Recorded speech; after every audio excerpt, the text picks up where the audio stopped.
I stay because someone stayed for me. I've had good teachers who have poured into me during my toughest times at high school and even after high school. So I stay because I want the students to be able to make a connection with me. I want to have an impact.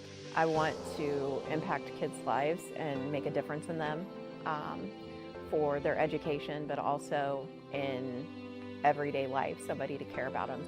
The teaching staff that was here when I was a student here, they leaned into me and you know, my home situation when I was a kid and helped me as a mentor and led me to go to college, go to the military. And I think having those good leaders before me has developed me into the leader I am now. Make a difference, make it Dayton Public Schools. Make a difference, make it Dayton Public Schools. Make a difference, make it Dayton Public Schools. Make a difference, make it Dayton Public Schools. Make a difference, make it Dayton Public Schools.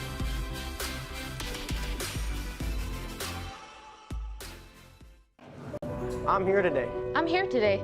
I'm here today. I'm here today. I'm here today. Are you? Are you? Are you?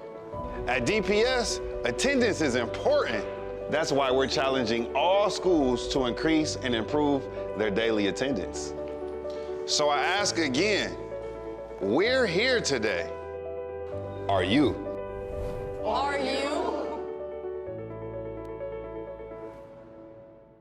Hello, my name is Marley, and this school is called Rufus H. Montessori School, and the show that you are watching is called Ask the Kindergarten. Ask the Kindergartner. Okay, so what's your name? What's your name? What's your name? Miriam. What's your name? Dalton.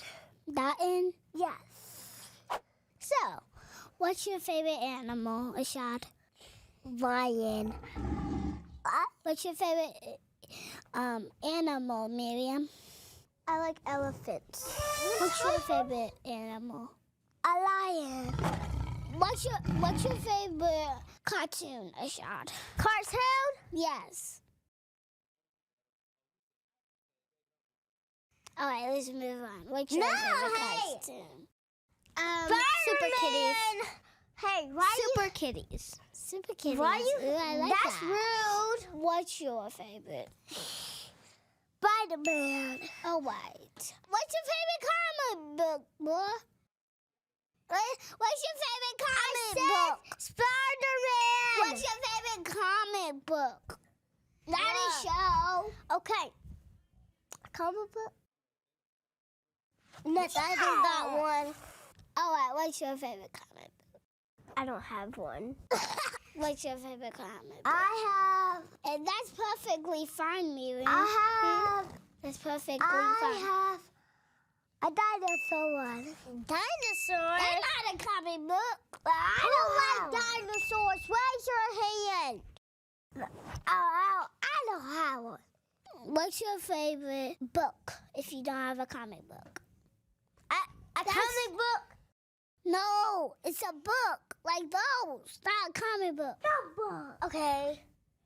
A Spider-Man one. What's your favorite book? Are you scared? No, you're scared. Is that the one that's right there? No, that's that one right there with the bunny and the bear. Oh, that's my favorite. That's my favorite. Okay, let's go outside, everybody. So let's move on. What's your favorite book? Dinosaur. Why does it always have to be dinosaurs? Because I like dinosaurs. What's your favorite food? No, no. I'm first. No, you're not. I get to choose who's first. I know you ain't supposed to talk back to me, lady. Oh. I will call you old man if you don't stop calling me old man. Did you just call me old man?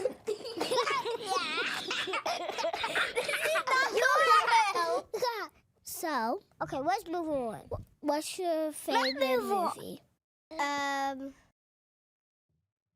Spider-Man. What's your favorite movie? Dinosaurs. Why we're always got dinosaurs? Dinosaur movie. Wait, there's nothing because I like dinosaurs. That's a cartoon. Because I like dinosaurs. Dinosaurs are not a movie. Yes, they is. No, it isn't. Let's move on. Okay, I'm going downstairs.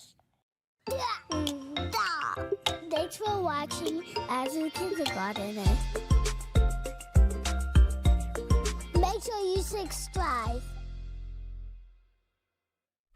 What time is it?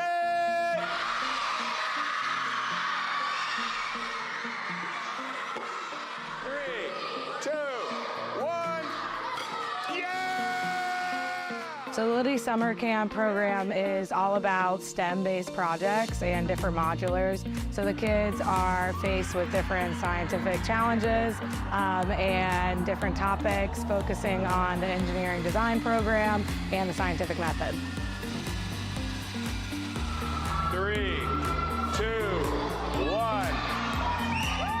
It's not like regular school, so that's what makes it engaging. The challenges that the kids have throughout the different modules also make it engaging as well. But it's more so, I'm coming, learning throughout the summer, but I'm having fun throughout the summer as well. I really like that they let you use your creativity and they kind of make you feel special.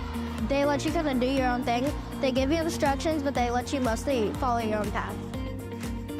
I like that they give us challenges that I'm able to handle, and I really love designing things.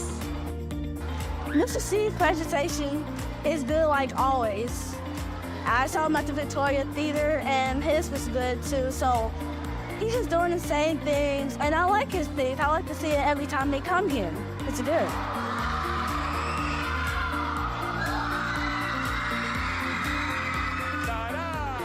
I like that it's fun. You learn a lot of stuff like science, math, reading, and like the science experiment we just did, it was really cool.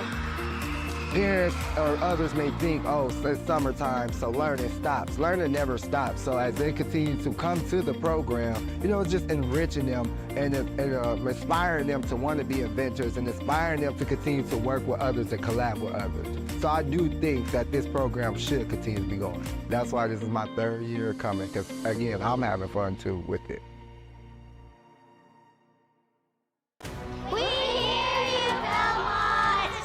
We hear your commitment to learning, and we're here to extend the challenge.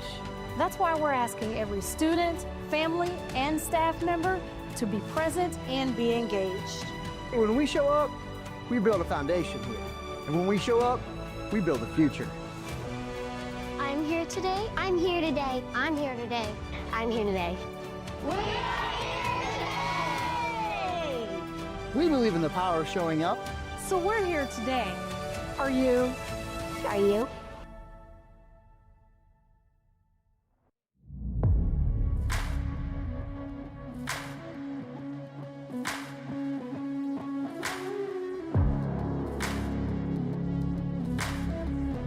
Side here is right next to them. DB's right here next to them. Hey, everybody understand that? Let's go. Get the work. Get the work. Hey, get a break. Hold on, y'all. Go. Hey, hard work on 3. Hard work on me. Hard work on 3. 1, 2, 3. Hard!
Get out of here. Let's get out of here.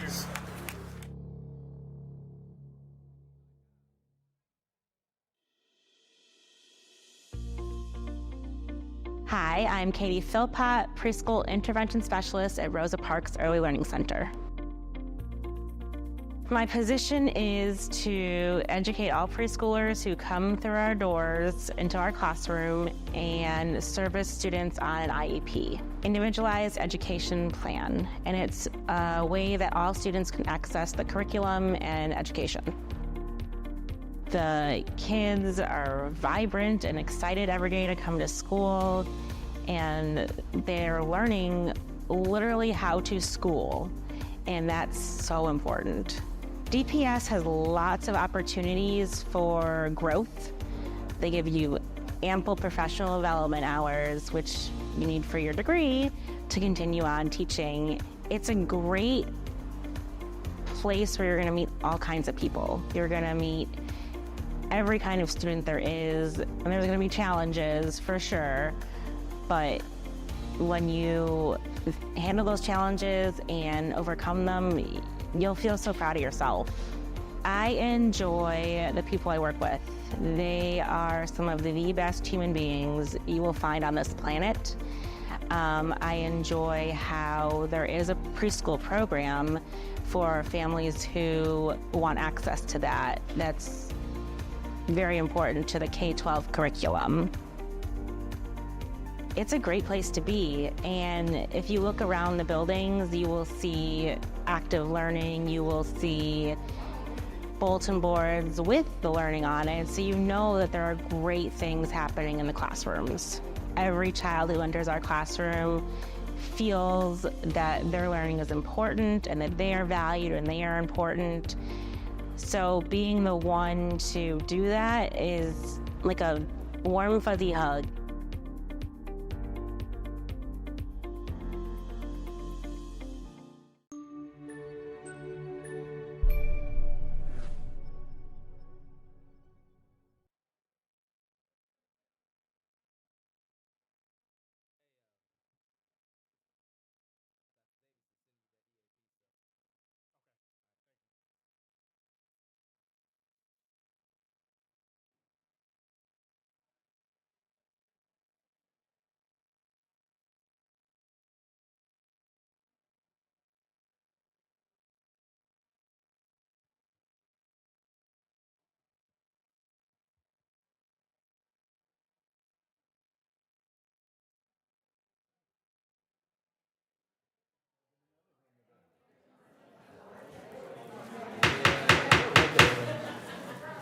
I now call to order this August 19th business meeting. Madam Treasurer, may we have a roll call?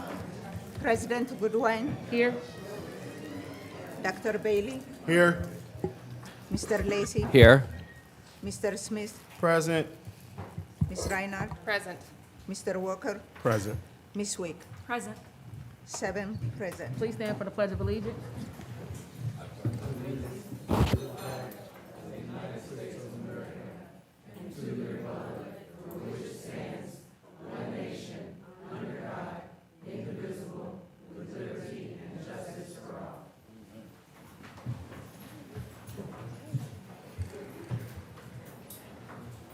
Our mission is to inspire, educate, and empower. Our vision is to inspire, educate, and empower scholars for a lasting impact.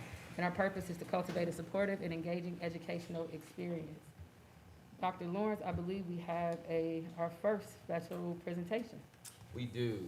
We have another fantastic Ponit student doing great things internationally. We want to bring up Journey Payton. I believe her father's here. Her parents are The here. parents are here. Awesome. Awesome. She's at college,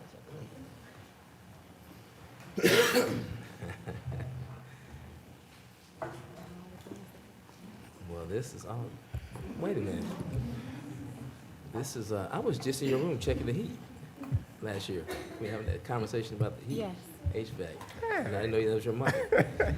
Journey Payton, registered dental assistant in David H. Ponit's CTC alumni class of 2025, won second place in the dental science competition at the 48th annual Health Occupation Students of America International Leadership Conference, or HOSA.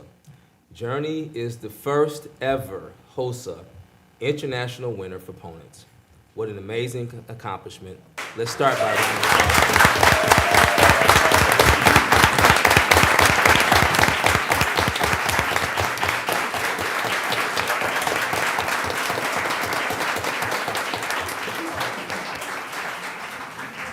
Please, Mom and Dad, would you like to say something? Well, I'm Ms. Thompson, Journey's teacher. I teach at David H. Ponus, and Journey is not here today because she is currently in college in Hawking studying dental hygiene, but her dad and her family is here, Mr. Payton.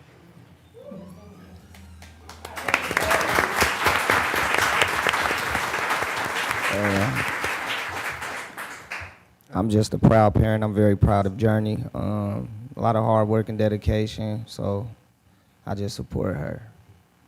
Thank you. Thank you. We appreciate it. You guys, right here. So can we just stay down? Yes.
Two, one, check.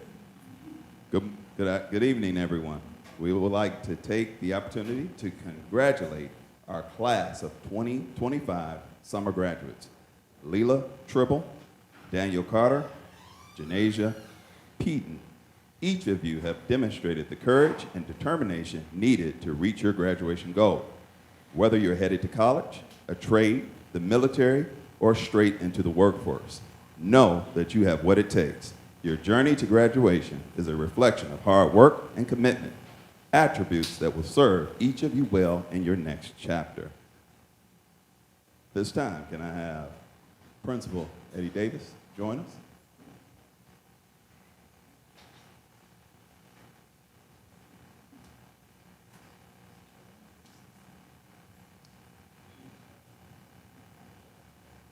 Camera Shy, you gonna accept on our behalf? Okay. Congratulations, Leela. Next we have Daniel Carter, Stivers School of the Arts.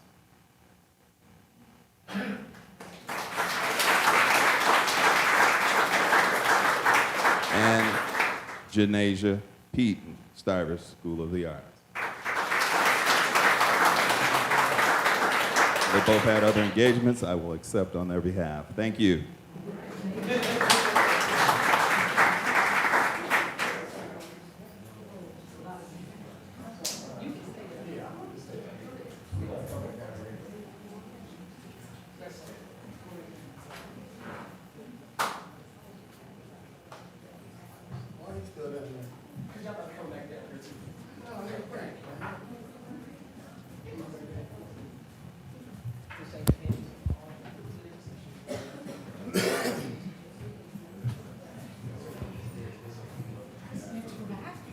Yes, we have another presentation, it's just a little bit more lengthy. I love presentations.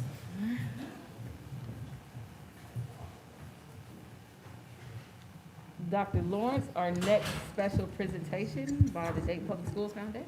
Yes, at this time, I'd like to call up the Dayton Public Schools Foundation. I'd like to thank them in advance of the amazing work and support they do for our teachers, providing scholarships, providing energy, providing hope.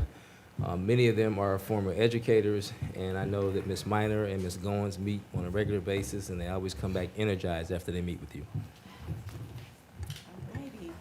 Hello, Dayton Public Schools. How are all of you doing? President Goodwine, members of the board, superintendent. She said use my teacher voice. All right. Superintendent Lawrence, Treasurer Abraha, and everyone else in attendance, thank you for being here. My name is Audrey Logan. I am currently the chair of the board of Dayton Public Schools Foundations, I'm sorry. I do a lot of work with them. So I've recently completed my first year in this seat as of August 14th, and I'm grateful for that. I was on the board, but I don't know how I got to this position, but I am here, and I'm grateful. It is an honor to be here, and thank you all for this opportunity to be able to serve alongside dedicated colleagues. I was a teacher. I'm still an educator. I love you all. I've brought several board members. Well, some of them couldn't show up, so it's going to be me and me and Shelley, the ED. So on behalf of Nancy Nernick, who was one of the co-founders who started this organization, she couldn't be here this evening, and so I'm standing in for her, and she said to tell each of you thank you and hello. All right, so we want to talk about some of the awards that we've given out. This year, we gave out a total of 30 of them, and that one of them is including the DREAM grant for the summer intensive dance program.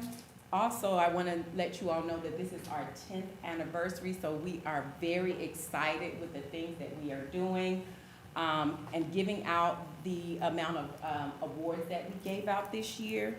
We are just happy that we were able to have enough to do that, and we expect to do even more for the next year.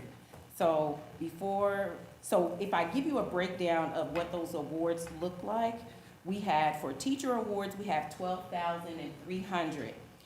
For the school program and district administrator awards, we had 5,500, which was a subtotal of 17,800. And then if you add that 8,000 DREAM grant in there, we gave away a total of $25,800 of worth of awards for this school year. And I mean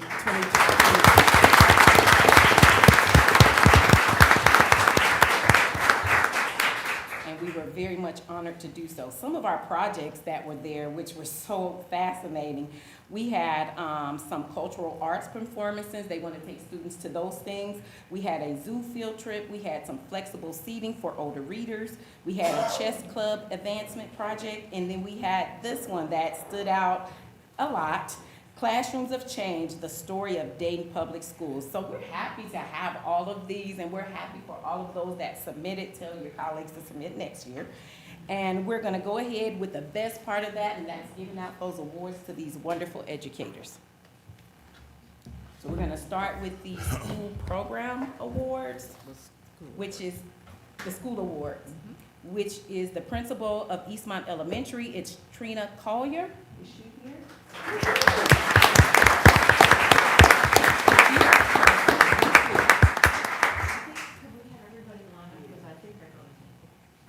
Then we have Tiara McGee from Central Services.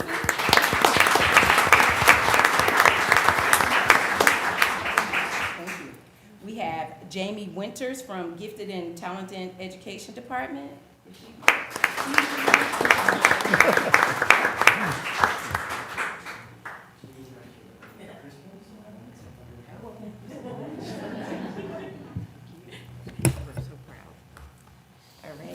We have our school awards. Is Tony Adams here? We have Tony Adams. She's from Valerie Elementary. We have Amber Bell from the International School. We have Rachel Blanks from Edison Elementary. Rachel Blanks. We have Carrie Carpenter from International School. We have Vanessa Caruso. I hope I have that right. Please correct me.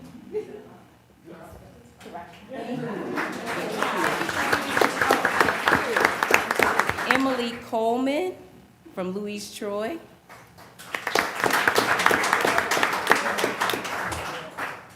I'm gonna give it to her, another teacher there. Marisha Collins, am I saying that right? From Kemp Elementary.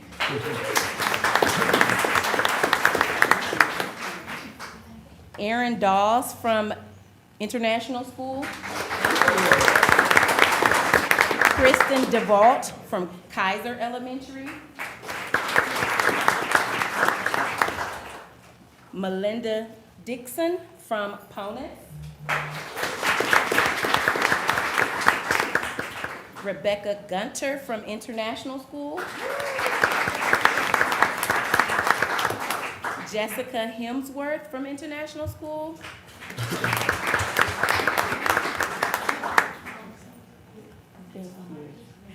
Don Johnson from Roosevelt Elementary.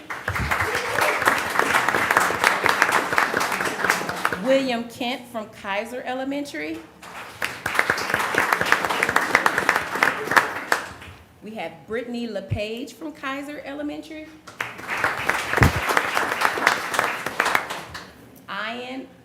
Ian Mills from International School. Kathleen Murphy Morales, I hope I'm saying it right, International School.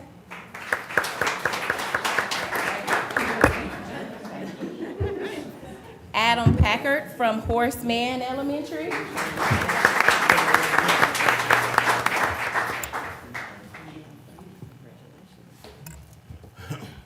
Sarah Schumacher from Louise Troy Elementary.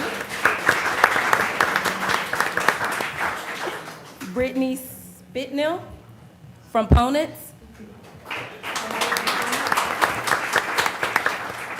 Okay. Carol Steike from International School. Steich. Thank you. Susan Tressel from Westwood.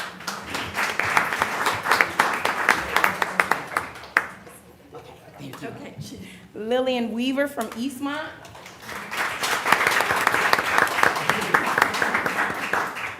Tracy Wilson from Kemp Elementary. Melinda Witt from Eastmont Elementary.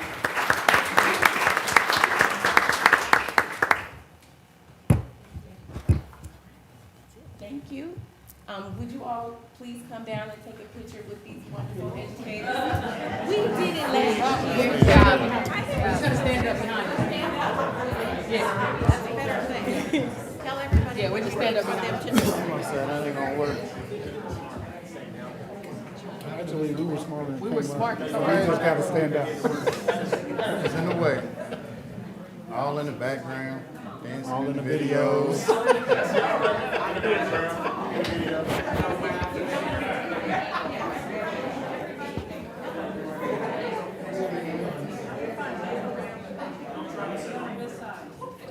Do not fall. That is not OSHA. OSHA violation 100. Everybody smile, go 3, 2, 1. One more, go 3, 2, 1. Perfect. Please get down. Thank you all. Congratulations. Don't fall. Do not fall. Congratulations, Hey, officer. Dr. Jones.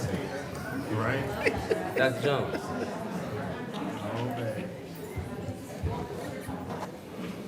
Would you give this to Dr. Davis?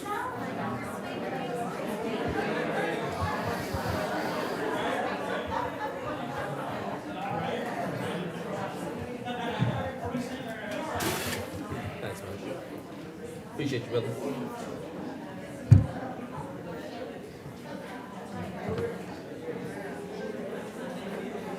Yeah, she's out there working, so I can write her notes. She's not looking at it.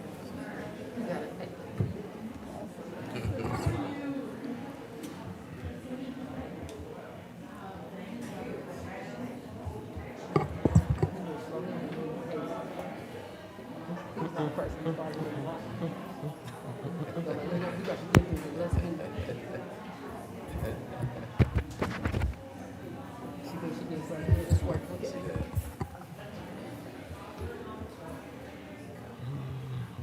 All right. Thank you. So now we will move on to hearing of the bargaining units. Oh, give me 1 second. 1 second. I want to make sure we can hear you.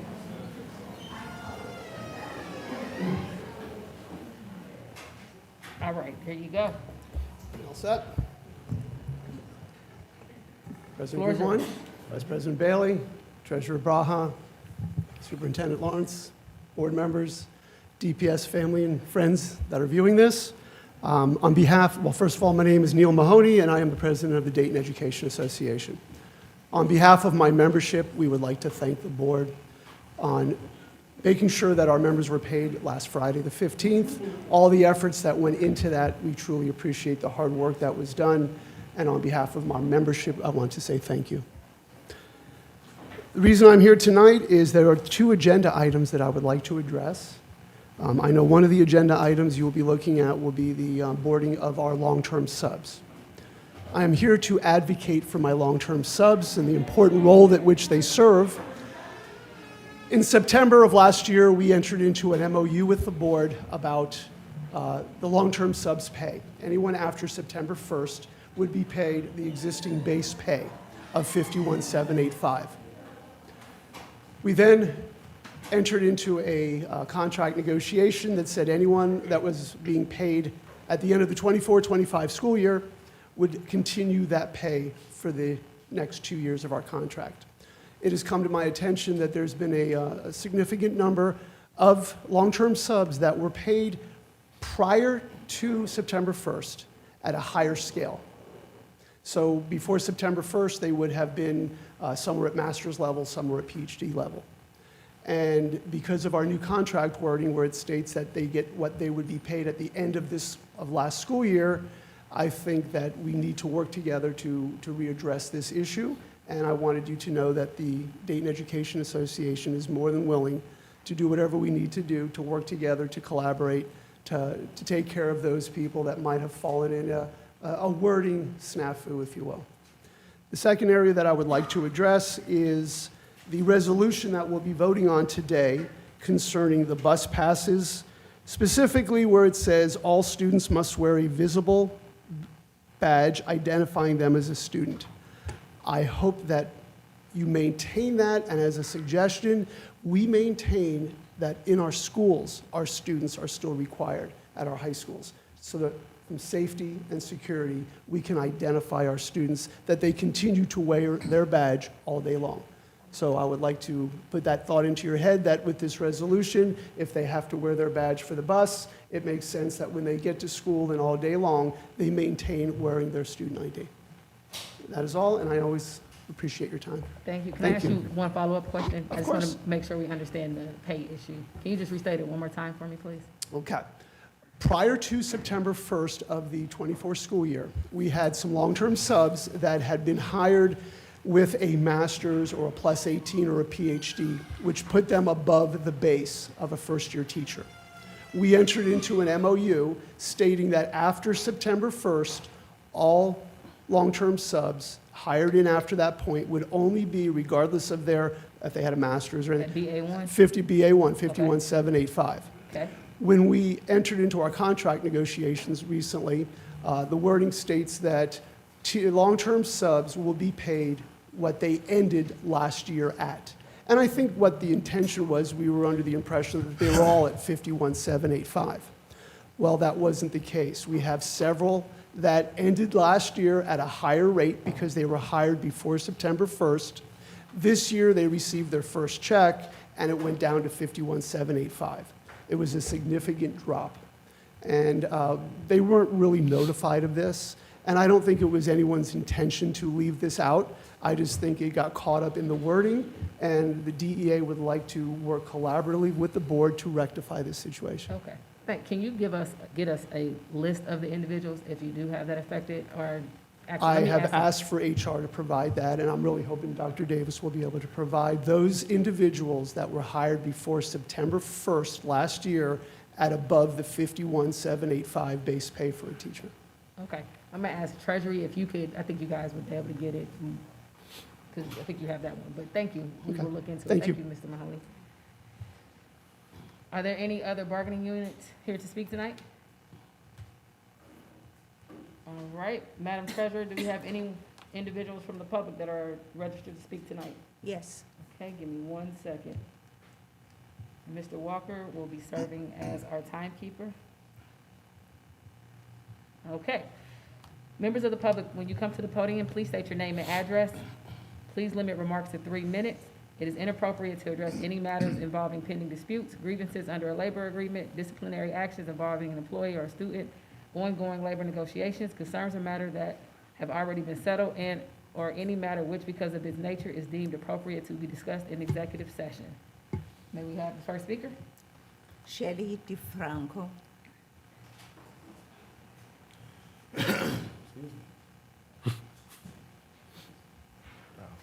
Good evening, Board. My name is Shelly DeFranco, and my family lives at 632 Belmont Park North, and my students attend Rivers Edge Montessori. They have just begun their 2nd and 5th grade school years.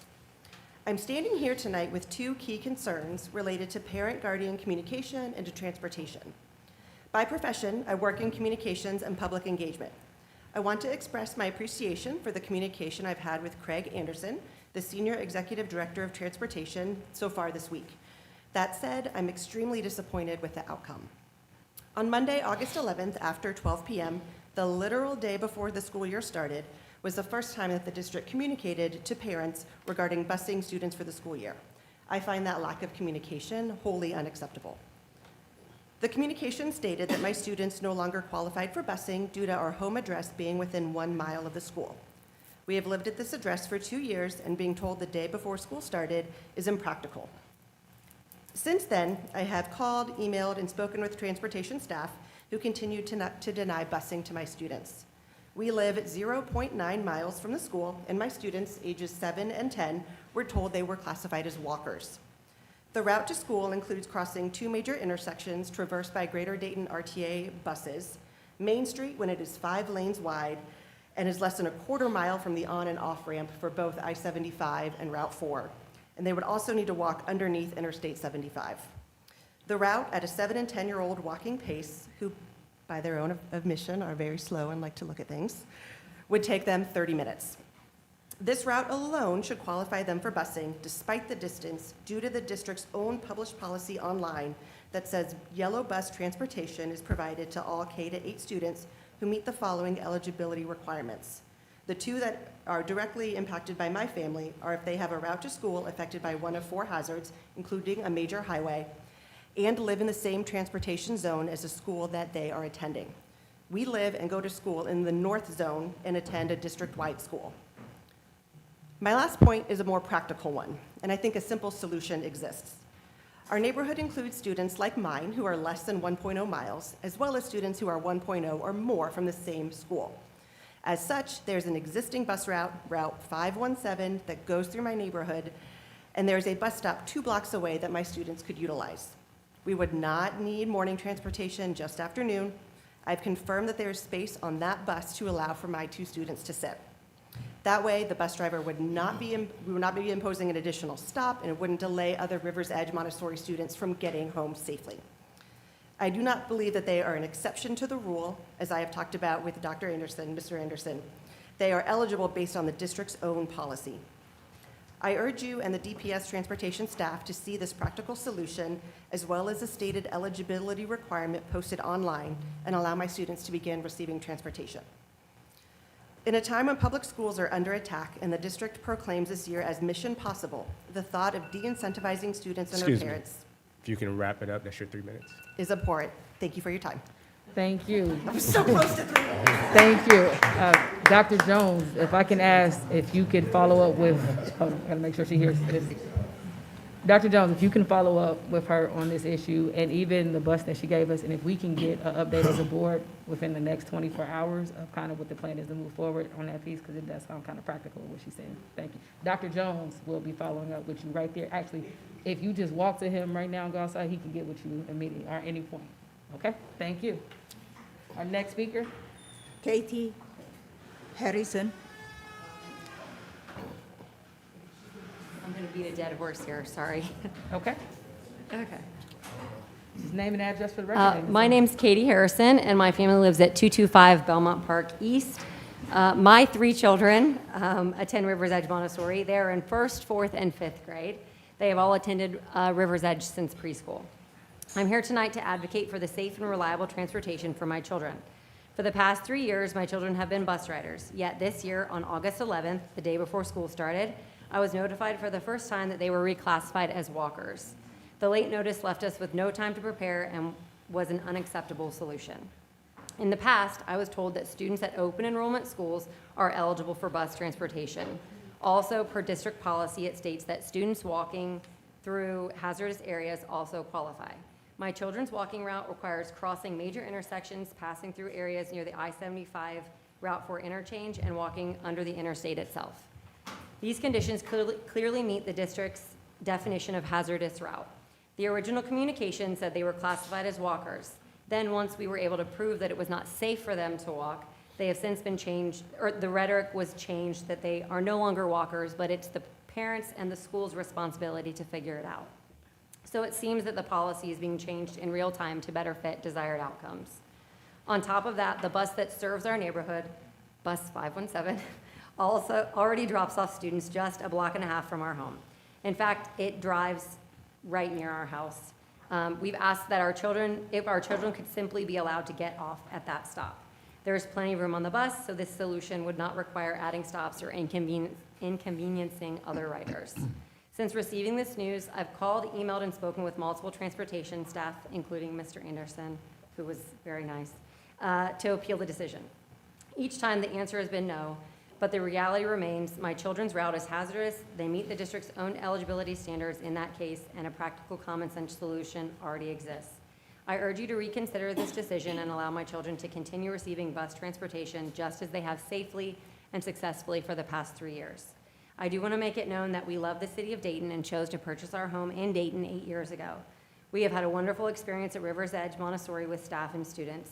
The last thing we want is to have to uproot our children from their home, away from home, with their friends and their teachers, due to a sudden lack of transportation for them to get home from school, not to, just home from school. Thank you for your time and consideration. Can I ask a clarifying? So it's just the ride home from school, not to school? Correct. Okay. Same thing, Dr. Jones, if you can follow up with these two. And then I'm also going to ask, because I'm sure that if they're saying that communication went out the day before school started, that these aren't the only individuals who have reached out. As a board, can we get an update on how many individuals were impacted who were riders last year who received this? Kind of why this communication came out the day before school started, and how we're working through to ensure that if it's not practical or accurate, that we are getting these individuals back on routes and that piece. And if we could get that by the end of the week, that would be great. All right, thank you. Our next person. That concludes tonight's speakers. Thank you. Okay. Our next one, I think I need you all to refresh real quick your screens.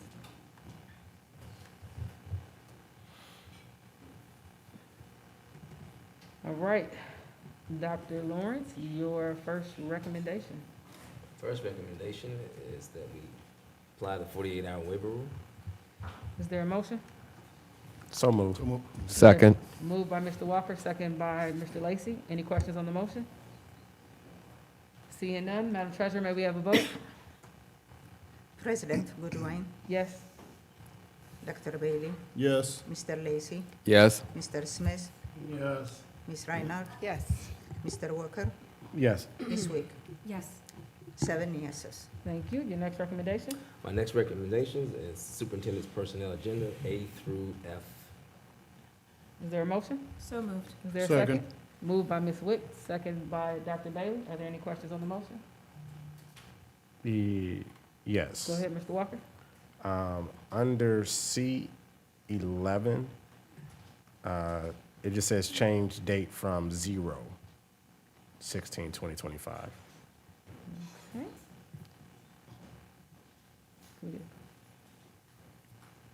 Hello, that was a typo, and it was legit 0, and so we're actually putting a date in there now. What's the date? Yeah, it still says 0. That's. Thank you. 1 second.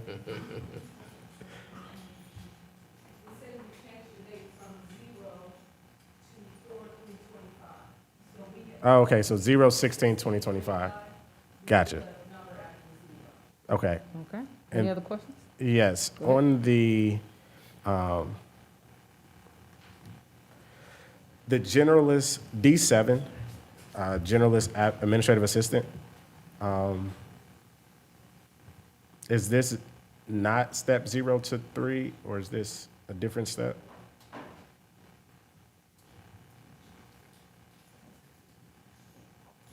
That's step 3 to 5.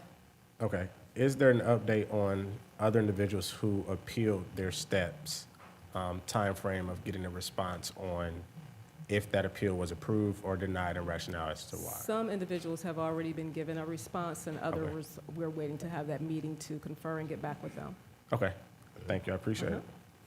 Are there any other questions?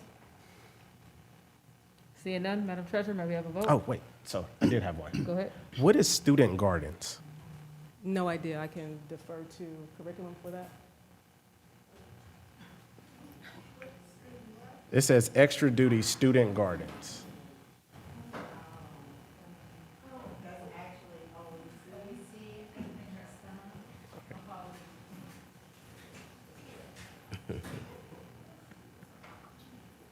Hi, I'm Gail Wright. I'm the Director of Related Services.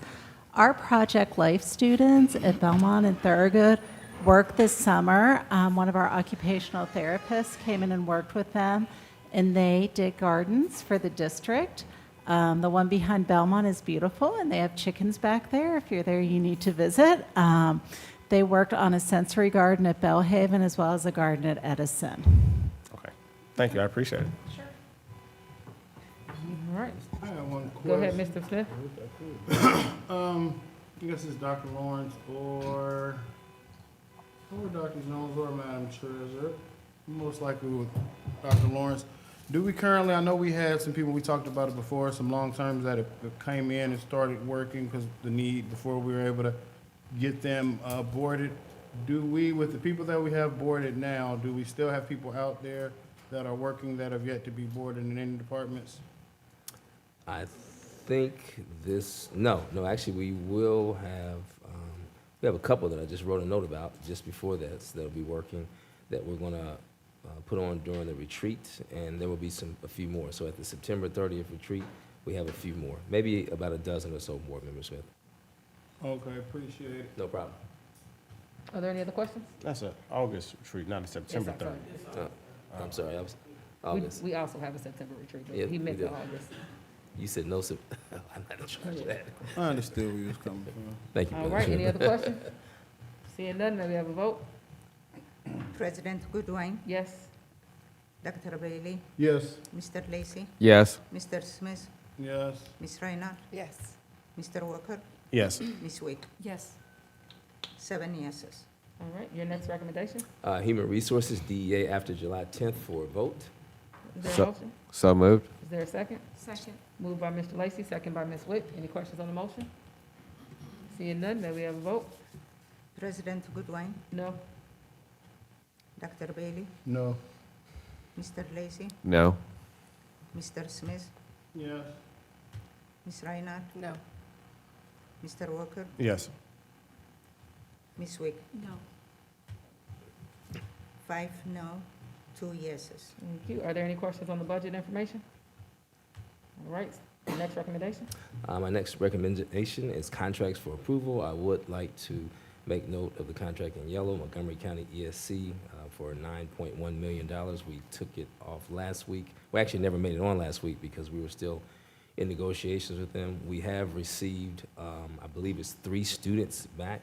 And so what happens is we'll meet with them each 2 weeks, every week, to see how many students we're receiving back.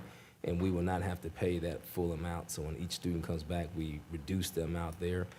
Next year, we hope to see that total much lower because those students are coming back and they're at Jackson Center currently right now. So, All right, any questions on Mr. Walker? I just want to clarify. So this 9.1 is for tuition, but this is separate from the 8.9 million that we also give them? No, it's not for tuition. It's for, well, it's for related services. It's for psychs. It's for OTPT. So the one that we did last year for 8.9? Yes. This So is this that. one, yes. Actually, to your point, every year you've been here, you're right, it's escalating, which Yeah. is why we're negotiating. I think for me, I'm curious on, with this one, where are we actually spending dollars at for those services? Oh, so Ms. Minor meets with the superintendent of the ESC, Ms. Shannon Cox, and with feedback from OEC, Dr. Dinsmore, and they let us know, hey, here are the services we need for this year, here are the services we don't need.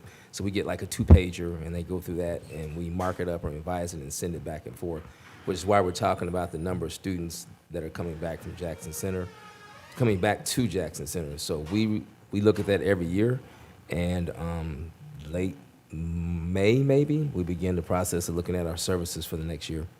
And then last question, is this all related to OEC students, or is this district-wide services for students as well? There's some in here this is district-wide. Okay. I don't consider every student with some form of disability just an OEC student, so there's some other services in here. Thank you. Psych services, other things like that. Okay. And then my last question would be more so, I know that we ended, or the contract ended for 21st Century at Westwood. Is there an update of if that building will have different program, or what does that look like without 21st Century? I would have to defer to Ms. Deshawn Graham, Ms. Minor, Ms. Spurlock.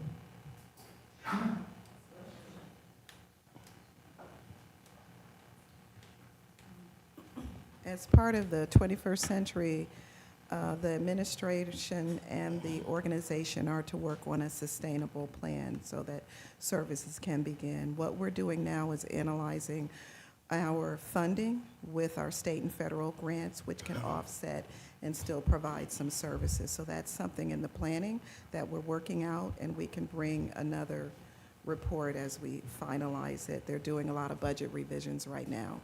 If I can ask for this, Ms. Guerin, probably to be added to our Student After School Activities Committee agenda, and then we can discuss it there as well. And then we'll discuss it there. Yeah. Thank you. Thanks.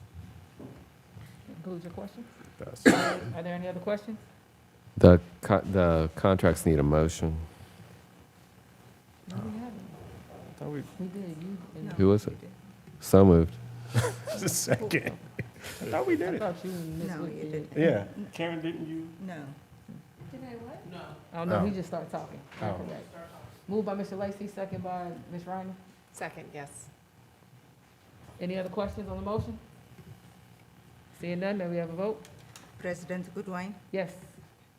Dr. Bailey, Yes. Mr. Lacy, Yes. Mr. Smith, Yes. Ms. Reinhardt, Yes. Mr. Walker, Yes. Ms. Wick, Yes.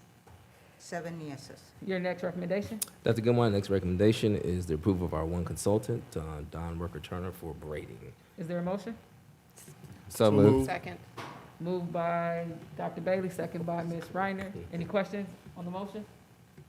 May we have a vote? President Goodwin, Yes. Dr. Bailey, Yes. Mr. Lacy, Yes. Mr. Smith, Yes. Ms. Reinhardt, Yes. Mr. Walker, Yes. Ms. Wick, Yes. 7 yeses. Your next recommendation? Dr. Goodwin, the DPS YSU Clinical Health Agreement, simply stated last week, like I said, student teaching for healthcare providers. Madam President, can I take Hold on. Oh, thank you. C and D together? Thank you so much, brother. Is there a Board Member motion? Walker, thank you. So moved. Second. Moved by Ms. Wick, second by Mr. Lacy. Any questions on the motion of C and D? Seeing none, may we have a vote? President Goodwin, Yes. Dr. Bailey, Yes. Mr. Lacy, Yes. Mr. Smith, Yes. Ms. Reinhardt, Yes. Mr. Walker, Yes. Ms. Wick, Yes. 7 yeses. Your next recommendation? Dr. Goodwin, my next recommendation, and of course I hope to hear discussion and feedback from the board, is we have a safety recommendation, a resolution for our students who are going to be using bus passes now as a function of the TRO that was in Franklin County that now has halted House Bill 96 for now. And so we wanted to be good neighbors and make sure that while we are getting the passes back, we wanted to ensure that this is not a kind of ha. We are serious about student safety, and we're serious about our kids getting to school and getting there safely and getting downtown and moving from downtown and getting to school, and also how you can identify our kids. So in order for them to get bus passes, they must have a student ID district-wide. They must have a visible student ID when they get their passes. They also, in addition to that, they and their parents, our students, must sign the RTA's essential code of conduct for behavior on RTA transit. And all the things that I'm reading now, these are things that non-DPS students have to do as well. In addition, our leaders pick up their bus passes from the service center. That means all other non-DPS folks will have to pick them up from the service center. And also, I just want to say that we're also, it's not in the resolution, but we're also dispatching our safety and security back to the hub at the cost of about $30,000 to protect and secure our students. So it's not in the resolution, but we want to make sure that we know that our kids are safe, and we would like for our community partners to kind of put the same effort forward that we are in terms of making our kids safe. Thank you. Is there a motion? So moved. Is there a second? Second. Moved by Ms. Wick, second by Ms. Reiner. And before we go, I do want to say first, I appreciate this resolution. I do want to clear some misinformation that I've seen. We have not purchased new passes because we are currently in litigation right now. So the passes that are being utilized from our business manager told us, is it about 3,500 we had because we purchased a month in advance from last year, is that correct?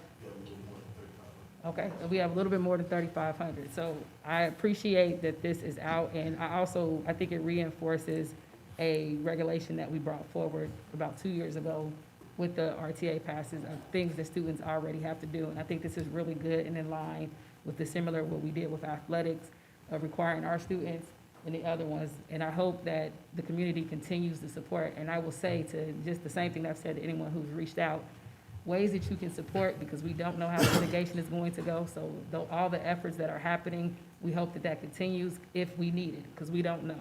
We also hope that people are visible, because our students need you all to be in the community to help them make great decisions and to continue to learn this process of being really out in the community without their parents at times. So please continue to support and help our students, and also non-DPS students, because they're all City of Dayton teenagers. Next, go ahead, Ms. Reiner. Thank you, President Goodwine. I have a number of questions about this resolution. When I first saw this, I gave you a phone call, and we talked a little bit about it, but I want to kind of have some of those questions publicly because I think it's important to have, and I know I'm going to have more questions. I recommended, when I initially read this, I thought it looked a little bit different from all the other resolutions that we have. Can you explain to me why this was not brought to Policy Committee first, and who wrote this resolution? Dr. Lawrence. Sure. Just given the speed and the nature in which we wanted to provide this immediate support by giving students passes as quickly as possible, we bypassed Policy Committee. At Belmont on Friday when I was there, I asked Nutrition Services how many meals they served, and they said 500. They typically serve over 900 meals. So it was clear we had a serious attendance issue there. Many students transport themselves across Dayton, West Dayton to Belmont. It's a pretty popular school. And so we were having some issues at several of our schools. We thought that was Thursday actually. We thought this we needed to expedite this process. So that's why we went this route. Second, this actually 2 years ago, there is actually, if I couldn't get it from this kid because she's been out, but I will get that and give it to you because the transportation team actually brought the code of conduct to policy 2 years ago. And it was adopted as a regulation, so it is already existing and happening at that point. Okay. On top of what you just said. Thank you. Who wrote this resolution, just for my clarification? We sent the parameters of it to Frost Brown Todd, and they wrote the resolution, sent it back to us, and we forwarded it to board members. Okay. And is there a reason why, so the biggest flag for me, I just had a question about, It says in a couple different sections, it refers to the board-provided RTA bus pass. Shouldn't it be a DPS-provided RTA bus pass, not a board-provided? Why the difference there? Frost Brown Todd did not, we didn't talk about that. If I had to make a judgment, probably because it's a resolution, so. But isn't Yeah, all, I mean, you can change it from here. isn't all property owned by the Board of Education? So this is still considered property of Dayton Board of Education in a sense? Once we purchase it, and we usually throw tags on it, like my laptop, it's an Apple laptop, but it has a Dayton Board of Education tag on it. Just the subject. Just, Yeah. yeah, just, Okay. Yeah. no, But I would say, attorneys I here. would go back to, I would assume that that is correct on that piece of it, but I would say, just ask Alex. Okay. Or someone from the thing. Okay. Does that conclude your question? For now, yes, thank you, Madam Go ahead, President. Mr. Lacy. Just one point, revocation of a student's bus pass, that's understood to be a Dayton Public Schools revocation, not an RTA. We're not empowering RTA to kick kids off a bus because they don't have their. Board Member Lacy, thank you so much. Yes, that's DPS. That's all I have. Thank you. Mr. Walker? So a few questions for me. One, if what we do for Dayton Public, we have to do for charter. So is this saying to those charter students that they have to comply with the same thing? And if so, in line with that, one, do all DPS high school students have ID badges? Second, how are we going to have charter school wear ID badges for a board-approved bus pass? So as a function of charter school students getting a badge, we didn't take that into consideration because I feel like they have to figure that out if they want to get a pass. As it relates to the first question, I'll let Dr. Jones answer that about whether or not, and or Chief Wright, who's back there, if all the students have passes. I mean, have IDs, rather, excuse me.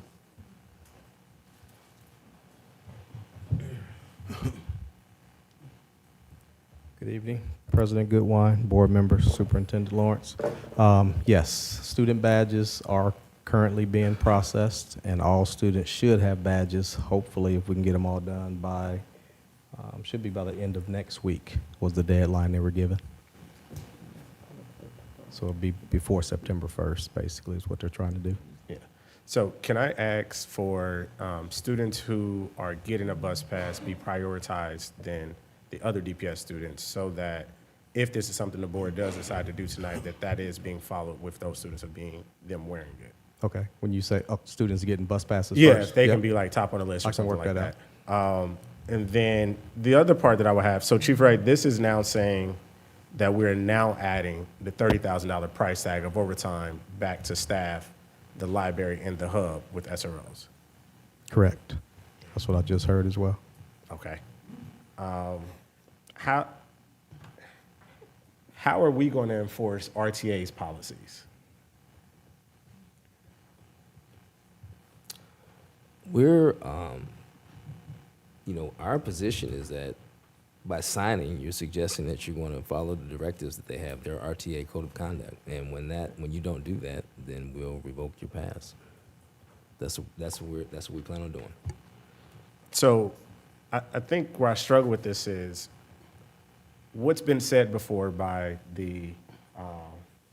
what's been said before about the CEO of RTA or bus drivers is that RTA does not want our kids on their buses.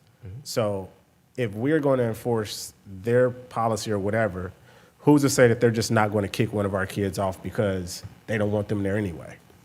We'll cross that bridge when we're there. I can't speak to how they're going to operate. This is, again, it's a board resolution. I brought it back to the board to have a discussion, and we're simply going to carry out sections 1, 2, and 3. Can I ask a question while you're thinking? Absolutely.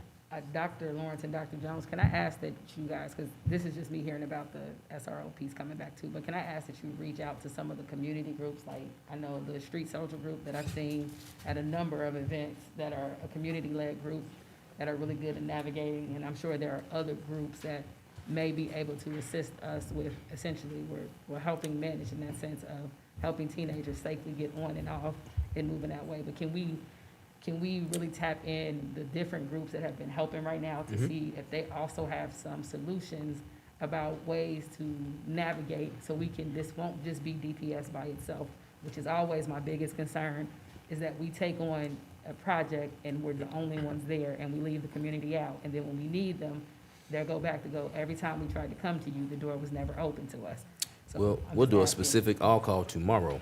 and start, especially the groups that have reached out about them getting passes, because if they can come to the table and they have solutions in that piece, that would be great, because I don't want to overstress, again, the SRO team, and I do want to pull in individuals who are active in the time that need to be there to help, again, that community connection piece and partnership not be lost.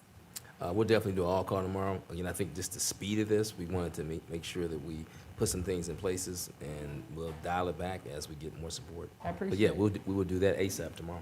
You got another one, Mr. Walker? Yes. So this may be more of Dr. Jones. There was a news article that one local high school, DECA, is purchasing their students' own bus passes. But this now is saying that we're giving them bus passes on top of them purchasing their own too, because the state law says whatever we do for public, we have to do for them as well. Okay. So it's confirmed that DECA has money to do for their students, got it. Just wanted to be clear on that. And then, Dr. Jones, you said in the mic, the people at home cannot hear you. They will think Mr. Walker is talking to himself. Yes, sir, that is accurate. I appreciate it. And then, so, It was a really good question, though. We need to ask them, do they want the passes? yeah, because if they decline, Yeah. once we've offered, then that's out. We're out of it at that point. We would have to check with legal, but I don't believe that it works like that technically. Okay. We would probably have to have something signed between the two of us, but it is a possibility. Okay. And then, as a follow-up to that, the arcade that does not have a TIF from the school district that opened a charter school, high school, that would entitle them for bus passes as well for if they have students? Unfortunately, it's a charter school, Montessori charter school downtown, and yes. Okay, that's all my questions. Thank you. Mr. Smith? Yes, while I appreciate this being put together, I think what has been mentioned a couple of times is the expediency that it was pulled together, and I think for me, it creates a document where I look at it and nothing in here really makes our students safe. Like nothing about them wearing a pass at the bus stop or at the hub actually makes them safer. It becomes just something for us to do. When I look around the state, the only other districts that have a piece in there that say a student must have a certain badge in doing this transportation piece are districts that actually have real relationships with the metro busing system in that district. And in those districts, you have where our student ID badge, that is actually their bus pass. In some districts, that is also their library card. That is also a meal card. We don't have that. We're saying wear a badge to be able to use the same bus pass that anybody else in the city of Dayton has. We also have had situations where we've seen drivers go past students at bus stops, and then if we're saying to get a district order issued pass, you would have to wear a badge or you can get your pass revoked. This still does not prevent a parent or a student from getting their own pass. And now I put RTA drivers in a situation where they're looking and going, hey, this kid has a badge, this kid doesn't have a badge, but do they have their own bus pass? And every bus pass is the same. It isn't as if having this ID enables you to have a different kind of pass, where in other districts around the state that actually have a provision like this, their bus pass is tied to this ID because this bus works from, say, 6 to 9 to 2 to 5:30. Like, there's nothing in here that identifies why they would be doing this or how this would actually make them safer. The things that have come up at the hub and the things that we've seen with transportation that have been in the news and things, there's nothing about wearing a badge that would have made that situation any different. Now, while I do think the things that we've talked about outside of here help putting people downtown, reaching out to people, even if we talk about badges in the building, those are things that we can govern. Also, I have a problem with us trying to put out something so fast that we do not have a way to actually govern it. It's the same as if I put out rules for somebody in someone else's house. I can tell you how to act, but if I cannot do anything about it, what am I doing? We do not have SROs or teachers or principals traveling the streets in the morning to make sure students are wearing badges. So why would I put something out saying if you do not have a badge waiting for your bus, you can lose your badge, when no one here working for us would be the one looking for this?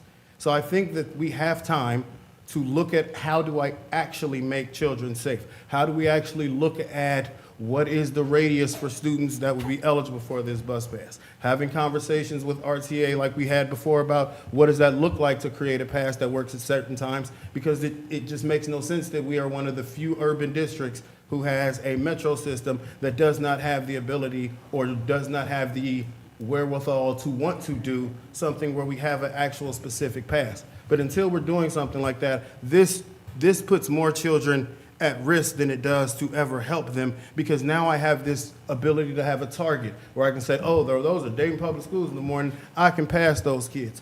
Oh, these are kids who do not have a badge on. I can go and say that they don't have the badge. Like, it creates a situation where, one, we cannot govern it, and we're asking some other entity to govern our own policies and procedures. And for me, that just speaks to the brevity of time that was put into trying to do this, where I understand that we want to be good partners with people, but being good partners doesn't mean we just put something out because it doesn't do anything. Like, there's nothing in this resolution that does anything to make one child on that bus any safer. But there are things in it that could make a child get left out. You know, there's nothing we can do. If a DECA kid doesn't wear their badge, there's nothing we can do about it. If a Horizon kid doesn't have a badge, there's nothing we can do about it. And there's nothing about wearing our badge that makes them riding the bus any different. So whereas two children could be on the same bus at the same school, one's wearing an ID, one isn't, and one is buying their own badge and the other one is getting a badge from us. They're on the same bus. Nothing makes them any safer by doing this. So until we actually look at what are some of the things that we can work with RTA on, work with some of our partners on, this is just an empty document that we're doing just to do.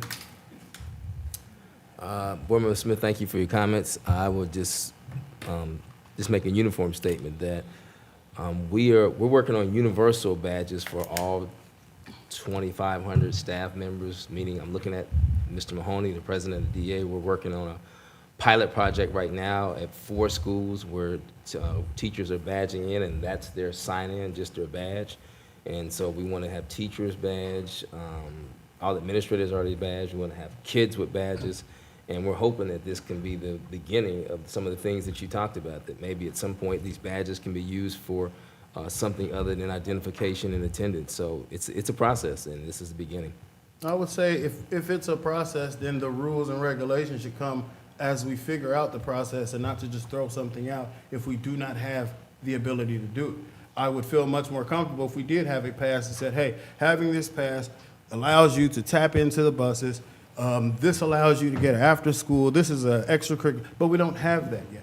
We don't have anything yet. So all we're doing right now is putting more burden on families, extra busy work to do a whole lot of things that really don't amount to anything.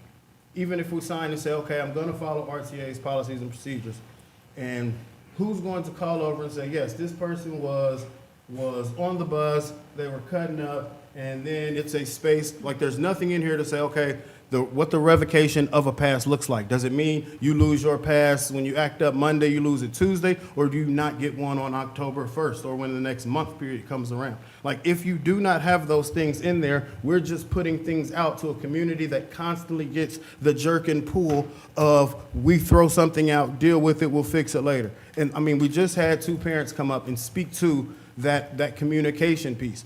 That piece where parents are learning new things, seeing new things, and we're not giving the time to actually come up with something that benefits children. Nothing in here benefits our children. Can I ask a follow-up question, Dr. Lawrence? Or Dr. Jones, has there been any feedback from RTA with students currently that have passes being downtown? I've received none. Okay. Okay. And then, Can I go to the other 2 yeah, board members? absolutely. Thank Dr. Bailey and then Ms. Witt. Yeah, so with this resolution, because I've heard him say a lot about RTA controlling everything, Is this more about RTA or is this more about Dayton Public Schools trying to control who's getting the badges and the regulations on what happens to you if you go down and act up and stuff like that? Is this more for us or is this more a collaboration with RTA? We've not collaborated RTA with this resolution. This is really about putting some parameters in place for our students, given that we now had an opportunity to give away the 3,500 badges, 3,500 passes that were purchased from the year before. So for us, it was just aligning what we're doing here, and as a result of us aligning that, anything we do, other people have to do as well. So you're just putting stipulations really on the students and the parents for getting the badges? Mm-hmm. Okay, thank you. Ms. Wood? Thank you. I appreciate the work. This is an ongoing situation, and it might not be a solution for a year from now, but it is a solution right now, and it does provide action for our community. I think that the identifiers really will help our kids. I think having identification is helpful to them, Will. I think that the community has been, you know, I like what in a lot of ways, I like what I see happening out. I've driven by high schools. I see parents pulled up, picking up kids. I see relationships being built with community partners where people are outreaching. And this is an extension that DPS is doing to offer solution to what we can right now in the seat that we're sitting in. And I appreciate the work. And I hope that our families understand that the actions are, you know, really to help them. And really, we want everybody to have safe transportation. We want our kids to get to school safely.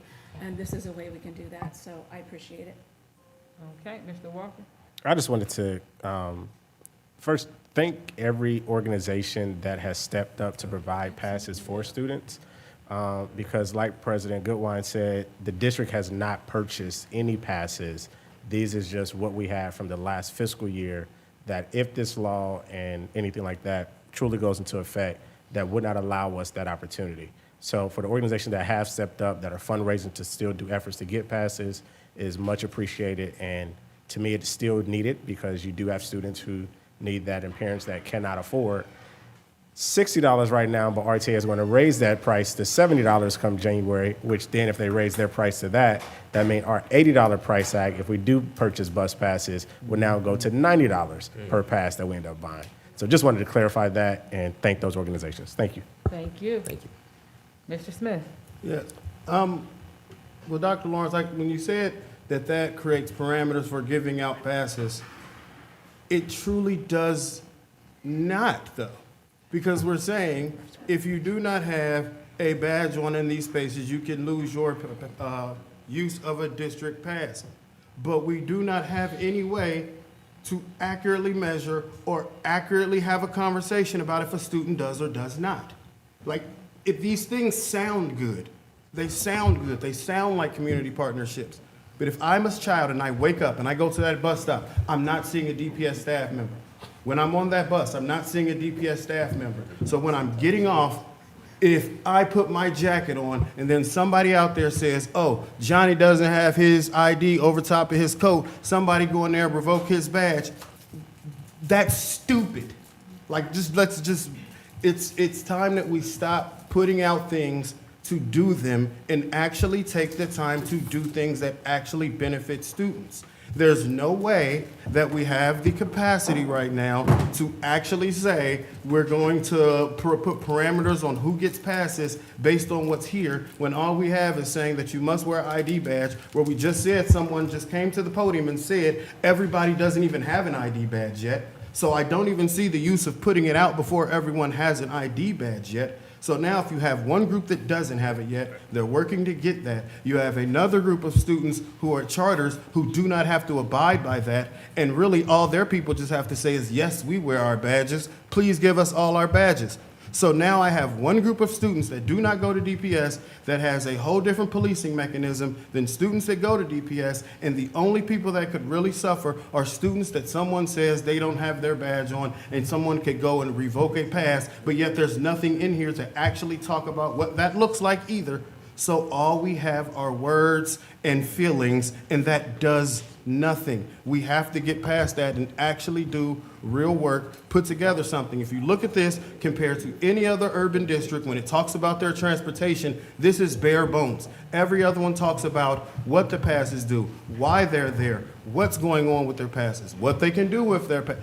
Ours just says three things, two of which we do not govern or control. So we cannot say that and really be truthful and do it with fidelity, as people would like to say, if there's nothing in here that actually governs that. There's nothing in here that helps kids, but there are a lot of ways that students could be punished. And we have seen over and over that through lack of communication, relationships, things that go on, students get punished in different ways, adults get punished in different ways. Someone really has the ability now to say that someone doesn't have a pass and I can ruin how they get to school. But yet we have no real way to say that that really happened or not. We don't have a system to say that we're partnering with RTA to put scanners on to make sure kids have these.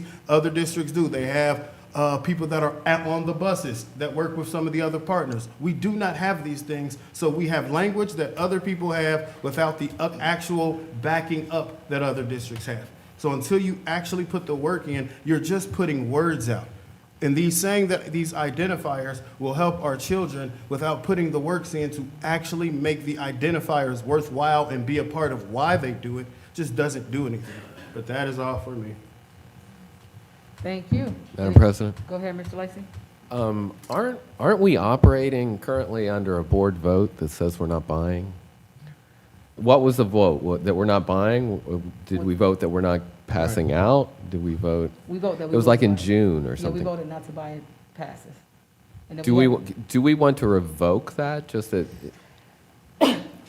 I don't think we should until after the litigation Yeah. to see. Like, I think we need to wait for the litigation. I mean, we can revoke it with the understanding that we are in litigation. So I mean, are we going to use up 3,500 passes? It's enough for 2 months, correct? How many students? So we have enough to take us through. If we are successful, then yeah, we still have enough.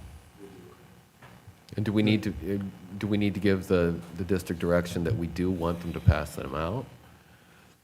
Well, we never told them that they couldn't pass them out. Okay, So that's all I have.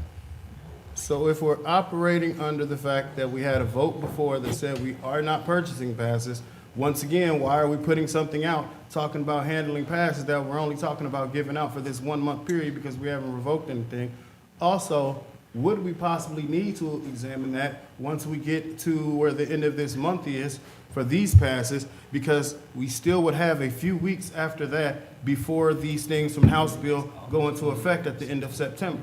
So we would have to have a discussion on either are we going to have people just figure out the last part, or are we going to come back? Like, those are the things that it makes no sense to have a resolution about handling bus passes at the same time that we have a standing vote from the board saying we're not going to buy any extra passes. So we're basically having a resolution about the passes that were just given out, which means some of them will expire right after some of these people just get their pass. Like, we're putting the cart before the horse, and there's so many other things that we could be doing. So to be clear, we have 2 months supply according to our business manager. Is that correct? You have to say it in the mic for people to hear.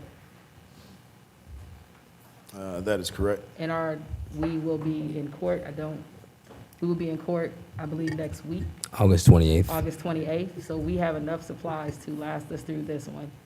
And after that piece, I would say if you guys have legitimate questions about our case, I would direct you to speak with our legal team, because we can't answer those things. We are in open and active litigation in that piece of it. And so, to be those- clear, Go ahead. so even with the August 28th, there is a board retreat on August 30th to where legal can provide an That's update and see what we need to. Correct. Okay. Correct. After they actually go and argue the case. All right, So, thank you. Dr. Jones, that number that you're looking at, is that before or after you've calculated if every single charter said that they wanted passes as well? I think we'll be fine for the next month, yes. For 2 months. Yes. Like, Thurgood is taken care of. There have been some other community partners that stepped in and provided passes, and so I don't think that, and actually I think the blow of not purchasing the passes, parents just kind of figured it out. You know, they made sure that their kids were getting to school, and so we haven't had to distribute as many, so I think we'll be fine. Okay, so then that leads me to, so Thurgood's passes were purchased and not given by the district then, correct?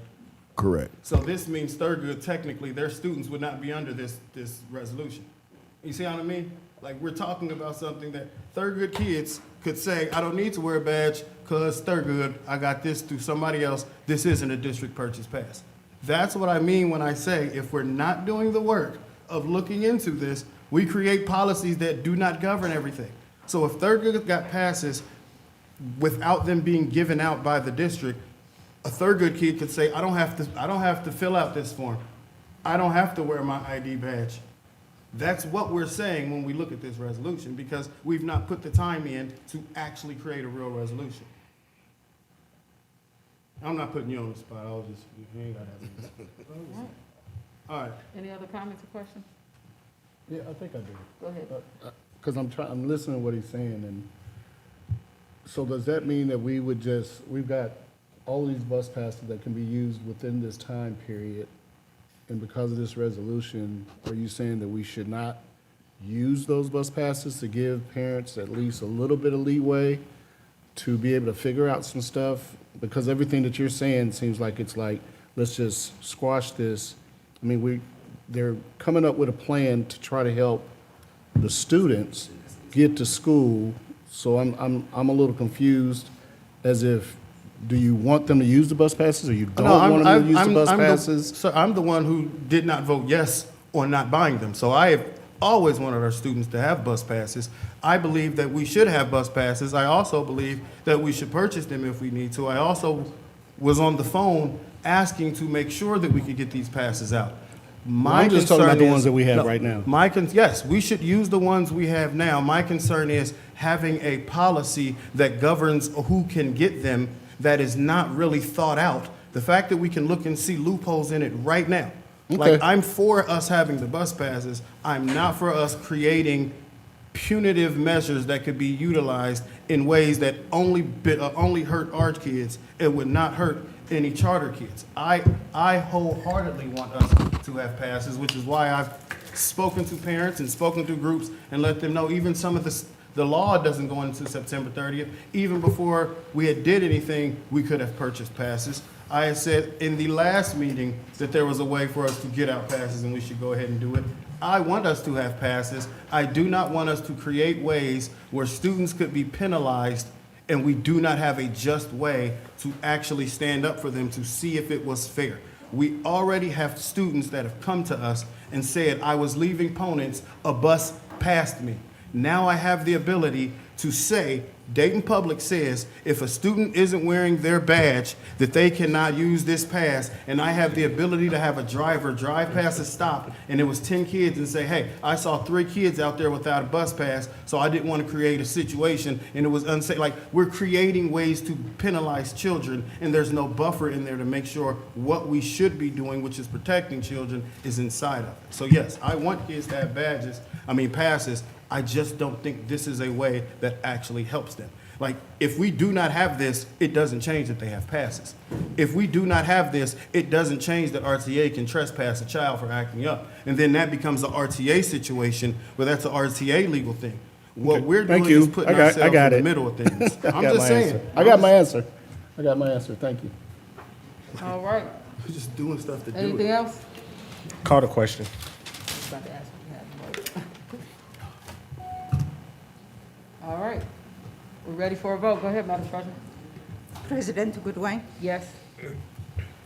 Dr. Bailey, Yes. Mr. Lacy, No. Mr. Smith, No? Ms. Reinhardt, Yes. Mr. Walker, No. Ms. Wick. Yes. 4 yeses, 3 noes. Dr. Lawrence, your next recommendation? My next recommendation is a resolution to nominate Board Member Jocelyn Spencer Reiner for the Ohio School Boards Association Recognition Award. I'd like to read it. I'd like to say I went to the meeting last month and saw Ms. Reiner there interacting with her colleagues from around the state. She is well thought of, has been there since 2018, doing lots of really good work during her board tenure. And the meeting was really fascinating. Listening to board members from around the state talk about their districts and the problems that they have.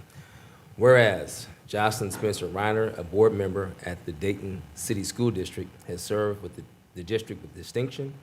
And whereas Jocelyn Spencer Reiner has dedicated her time for the betterment of the students and community, whereas Jocelyn Spencer Reiner has proven to be dedicated to the craft of board governance through her commitment to training, service, and governance skills, whereas such measures have advanced student achievement in the district and improved the governance of the district, therefore be it resolved that the Board of Education of the Dayton City School District nominates Jocelyn Spencer Reiner for the Ohio School Boards Association Recognition Award. Thank you. Ms. Reiner, would you like to say something before we do anything? I would. Thank you so much, Madam President. I'm very humbled that I have reached this level of recognition. This is the culmination of many years of hard work. There is a number of awards that OSBA tracks and recognizes every year, and this is the culmination of that. It is the STAR Award, which will lead to me being named Master Board Member at the Ohio School Board Association level. S stands for service, T stands for training, A stands for aptitude, and R is this last one, recognition. Board members have 3 years to fulfill all the necessary requirements for this award. Service takes 150 points, and it gives points for local, district, and board-appointed and state leadership, including service on OSBA committees, which I am on a number of those. Training is 200 points needed, and it requires professional development through OSBA and COSBA. Webinars, the Urban Network, legislative conferences, Board Leadership Institute, the Federal Legislative Advocacy Group, which I'm a part of, the Capitol Conference. The aptitude is an assessment that board members have a window to take every year. And I missed the window last year, and I made sure to take it this year. And I am just incredibly proud of the work that I do, not just at the district here, but everything here that is the culmination of this recognition is all the work that I do outside of my normal board service. And if board members have questions for me, I'm happy to answer them, but thank you for the consideration. Thank you. Is there a motion? So moved. Second. Moved by Mr. Lacy, seconded by Dr. Bailey. Are there any questions or comments? Can I ask, this is actually an award where OSBA classifies that it's supposed to be done in July, so why was it waited until today and not brought in July? I don't believe it has to wait until July. The aptitude test is a window between June and July. Nope, per the OSBA Recognition Award website, it is an award that is done in July, so I'm just curious as to the waiting time frame. I was just notified recently that I met all the requirements. Oh, okay. All right. Any other questions or comments? Seeing none, may we have a vote? President Goodwin, Yes. Dr. Bailey, Yes. Mr. Lacy, Yes. Mr. Smith, Yes. Ms. Reiner, Yes. Mr. Walker, Abstain. Ms. Wick. Yes. 6 yeses, 1 abstain. Does that conclude your recommendations? That does conclude my recommendations. Thank you. Do you have any comments?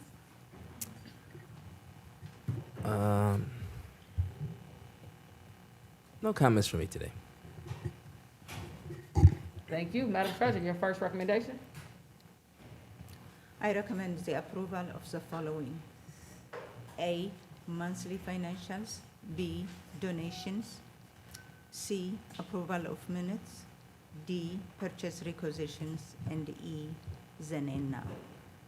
So moved. Second. Moved by Ms. Wick, second by Mr. Lacy. Are there any questions on the motion? Seeing none, may we have a vote? President Goodwin, Yes? Dr. Bailey, Yes. Mr. Lacy, Yes. Mr. Smith, Yes. Ms. Reiner, Yes. Mr. Walker, Yes. Ms. Wick. Yes. 7 yeses. Thank you. Does that conclude your recommendations? Yes. Do you have any comments tonight? Not tonight. Thank you. Thank you. Dr. Jones?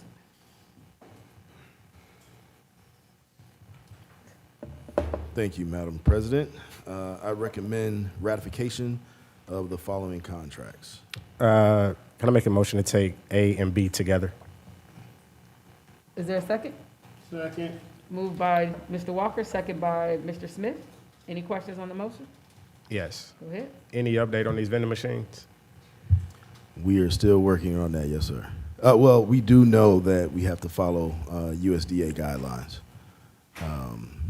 Yeah, we do. I was just curious of what was going to go in them for students that actually will purchase and actually buy things out of it. So, Right. Healthy snacks. I'm not buying that. I'm telling you now. We'll give a student You mean you're not buying it or you're not buying it? You're not buying the snacks. I'm not buying the snacks. I'll support a student if they want to buy a healthy snack, but Support it. hey, listen, I got a 6-year-old and a 10-year-old, so I just know they're Right. not going to eat right. Takis. that. Yes. Any questions on the motion? Seeing none, may we have a vote? President Goodwin, Yes. Dr. Bailey, Yes. Mr. Lacy, Yes? Mr. Smith, Yes.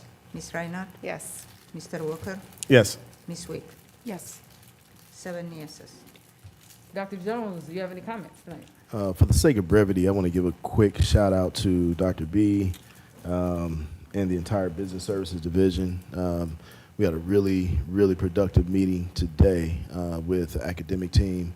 And I'm just, man, I'm proud of everyone's efforts. So thank you. Keep up the good work. And we're going to continue to win. Thank you. All right. Insomuch as the Board of Education is committed to the continuing updating of its policies, rules, and regulations, manual, and the committee which was appointed has been working towards that goal, the following is brought at this time for second reading in compliance with board file. Now, therefore, be it resolved that the Board of Education of the Dayton City School District, Montgomery County, Ohio, hereby accepts and adopts the following policies that have been codified for inclusions in the Handbook of Policies, Rules, and Regulations. BCE, Board Committees, DIA, Internal Audit Charter, DIAF, Anti-Fraud, Waste and Abuse, ECA, Building and Grounds Safety. I move that we adopt these policies. Is there a second? Second. Moved by Dr. Goodwine, second by Ms. Wick. Are there any questions or comments on the motion? Yes. Go ahead. I see the note here, but I'm just curious of what changed after. Was it what Ms. Reiner said last week? It was Ms. Reiner added Okay. on to it. Okay, thank you. All right. Madam Treasurer, may we have a vote? President Goodwin, Yes. Dr. Bailey, Yes. Mr. Lacy, Yes? Mr. Smith, Yes. Ms. Reinhardt, Yes. Mr. Walker, Yes. Ms. Wick. Yes. 7 yeses. Thank you. So I don't forget this time, Dr. Bailey, the floor is yours first. Ms. Huntington. Yes. Dr. Bailey, the floor is yours. I don't have much. I just want to thank everybody for all the hard work that they've been doing, getting the school year started off. Looking pretty good with some of the schools that I've gone to. Thank you, Dr. Lawrence, for taking my phone calls, or returning my phone calls back when I've had some issues. That's about it. Thank you all that's out here today. Thank Then I you. met a new person in personnel today. So we had a nice little chat. So thank you for your chat and your comments. Thank you, Mr. Lacy. Yeah, the Finance Committee met last Thursday, and we went over the financial statements, and they were in good order. We also had a very lively discussion of our school facilities and how we need more, or how we need more space. And then, yeah, that's about it. Thank you, Ms. Wick. Just thanks to everybody who came out tonight, all of our parents that come out and advocate for practical solutions to problems. It really helps. We have to hear the voices of the community to be able to make the decisions that we continue to make. So thank you for all that. Thank you to the staff. It seems like we're off to a great school year. I do want to reiterate that I love what I'm seeing out here in the community. I love the community partnerships that I see that are forming. I love that I see our parents lined up outside of buildings, picking up kids, dropping off kids. Used to love to take my kids to school. It was one of my favorite times because some of the most meaningful moments where you can have conversation, whether you're starting their day off or you're unpacking the stuff at the end of the day, it's really a special time. So thank you to our parents who are pitching in and doing the work to get the kids to school. And yeah, let's go DPS. Thank you. Thank you, Ms. Reiner. Thank you, Madam President. Since last week, the updates I have is we had a community engagement committee meeting, and we talked at length about some of the really great Title I events that are planned across the district for the next school year. There's going to be 4 of them. They do not yet have dates, but we will be announcing those soon. We talked about the work that the life coaches are doing, as well as our internal community outreach program with Ms. Goins. Thank you to all the staff members who are working hard on that. Dr. Lawrence was not able to make it because it's the second week of school, but he and I both received an invitation to attend a really interesting legislative lunch in Cincinnati yesterday, and I was able to go clear some time in my schedule and go down there.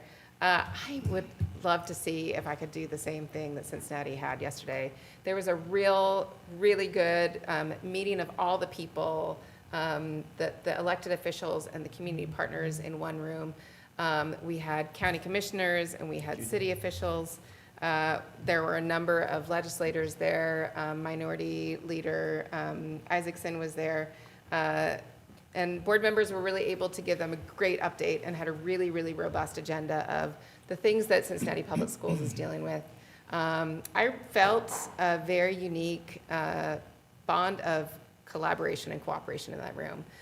I would like to see the same sort of thing happen in here. We've got a number of roadblocks, but the effort of DPS is sincere in knowing that we can't do this alone, and we rely on our community partners, both elected across the local and state, and then the community organizations as well too. It was fantastic, and if board members want to know more about it, I'm happy to yap your ear off for about 20 minutes. I've had a number of federal legislative advocacy group prep meetings. I had a webinar today. I had a meeting with my fellow delegate and our alternate last week. We are getting ready to go to DC next month and have a Hill Day and advocate officially on behalf of Ohio School Board Association and DPS and COSBA. And I already have meetings set up, and I'm really looking forward to this. I do this at least once a year, and it's always a really fantastic experience working with our federal legislators, advocating for public education and the things that we all know we need. Just to give the board a quick update, the legislative priorities are pretty much the same every year. We look at our legislative priorities and they stay the same every year. They shift a little bit. It's work that takes years, and I'm proud to be a part of that. The biggest legislative platform ideas that I'll be advocating for is prioritizing K-12 public ed, teacher and principal training and recruitment through Title II Part A, the Individuals with Disabilities Education Act, increased funding overall, mental health supports, child nutrition, broadband, and E-rate connectivity. And there's also a big new concern about students with disabilities through IDEA and Medicaid, given that there are massive changes to Medicaid happening. Because I will be attending this conference and attending the Hill, I will not be able to attend the board meeting, which I believe is the review meeting next month, and I will send you an official email letting you know. But I am again grateful for the opportunity I have to do this, and that is all. Thank you. Thank you. Mr. Smith. Yes. Want to say first thank you to the parents that came out today. I appreciate when our community members use their voices to lift up their concerns. I also want to lift up the fact that they both came in with solutions that they had thought about. I think that's one of the things that we have to work on being better at just as a community. It is, I've said it before, we are very good at pointing out problems. We have to get even better at finding solutions. Also, I do have an ask if Dr. Lawrence could also work with Dr. Jones and bring in Brother Anderson and others. If we can look at our high schoolers, looking at their addresses, looking at the schools they're coming from, finding out the radiuses of that so we can actually look and see what is the need as we move forward with passes. Also, with that, I believe if we could set up a way, which is why I asked you, Dr. Lawrence, because we'd probably be somehow in the building or reaching out, but letting students figure out how to use some of these apps to better find the routes that they could take to be more efficient, kind of avoid some of the mass congestion that we see downtown at the hub. That is something from talking to some people down in Cincinnati and Columbus, that is one of the good things that has started to happen, is reaching out, and actually on their district page, it has the links and the steps for each child to put in their school address and their home address, and it shows them where they could possibly catch transfer. For a kid like me, I never had to go downtown and catch a transfer because I just knew how to catch it from Salem down to Good Sam and then go down Philadelphia. So, Dr. Jones, if we could look into what that would look like as finding those addresses and helping those students find what is the best route for them to go home.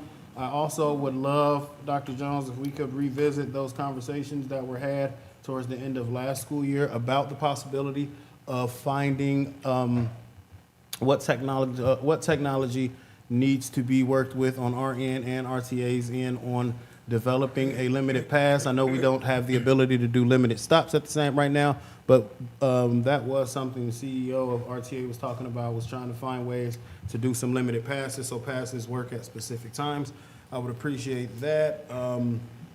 I want to shout out all of our people that have not only come back to school, but doing extracurriculars already, getting involved. Please get out and show your support, even from being band, volleyball, even sit out and catch the end of a cross-country race.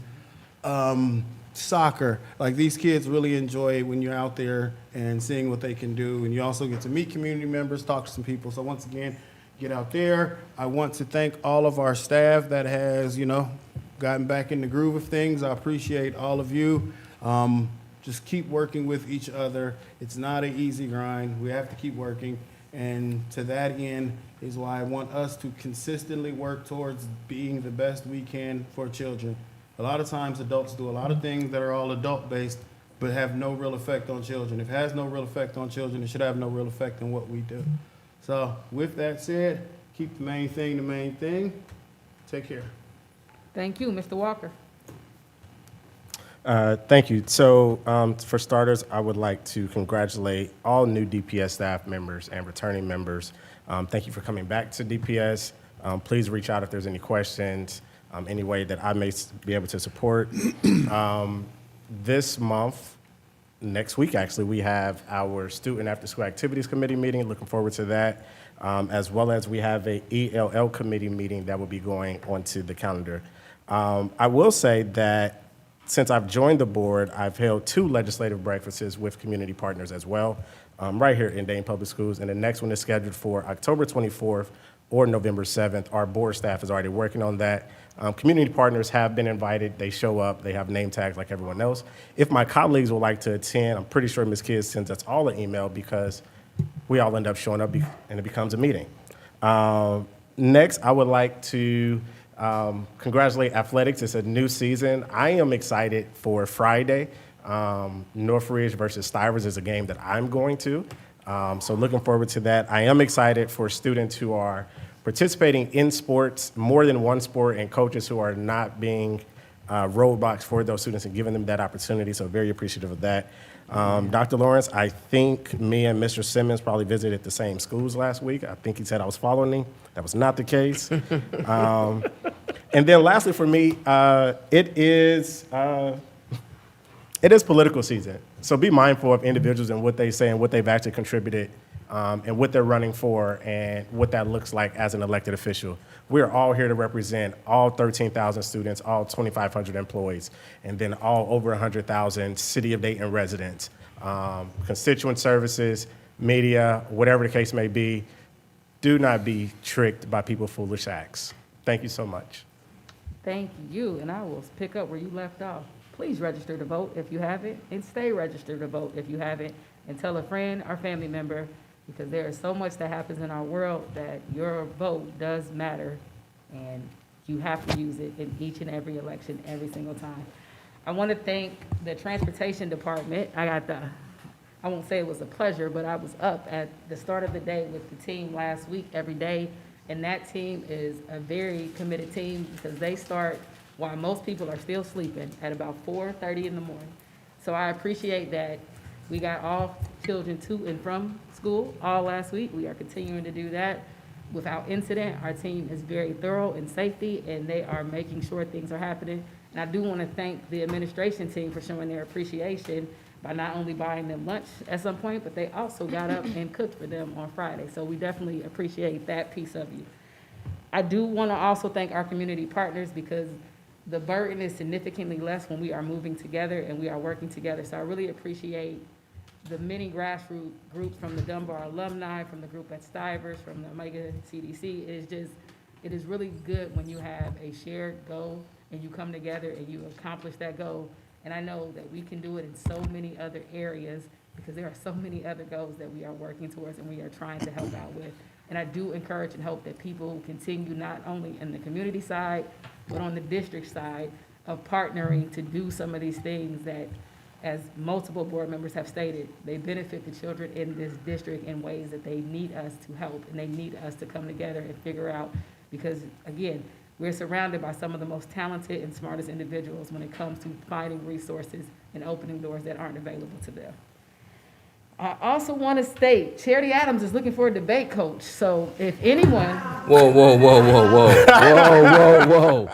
You only doing 1 year? I'm trying to get ahead of it. I understand that is a extra duty, and I don't want to stand in anyone's way who will take the compensation to be there. And I will come and help you get going on that piece. But yes, I'm excited that debate season is coming around again.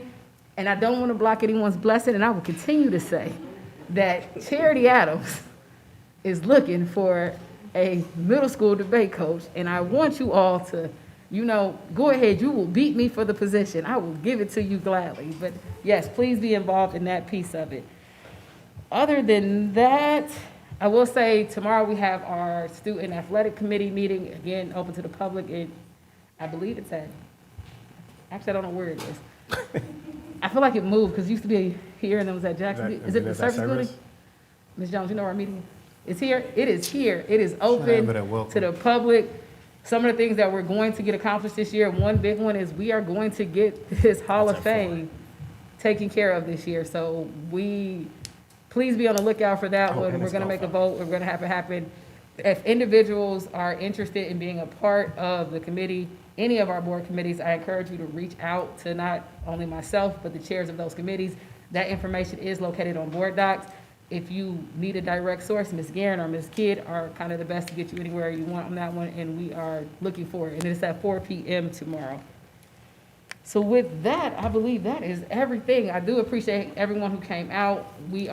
I have since this meeting, so I do appreciate people watching the live. I've gotten a couple of emails of other individuals with transportation issue K through 8. We are responding to those, and we have directed our team as well to keep us going, our notice on what's going on with those pieces.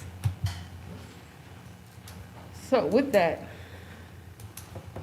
1 second, pursuant to section 121.22G2 of the Ohio Revised Code, I move that this board go into executive session. This meeting is being held to consider the appointment, employment, and dismissal of a public employee. Is there a second? Second. Moved by Dr. Goodwine, second by Ms. Wick. Any questions on the motion? Seeing none, may we have a vote? President Goodwine, Yes. Dr. Bailey, Yes. Mr. Lacy, Yes. Mr. Smith, Yep. Ms. Reinhardt, Yes. Mr. Walker, Yes. Ms. Wick, Yes. 7 yeses.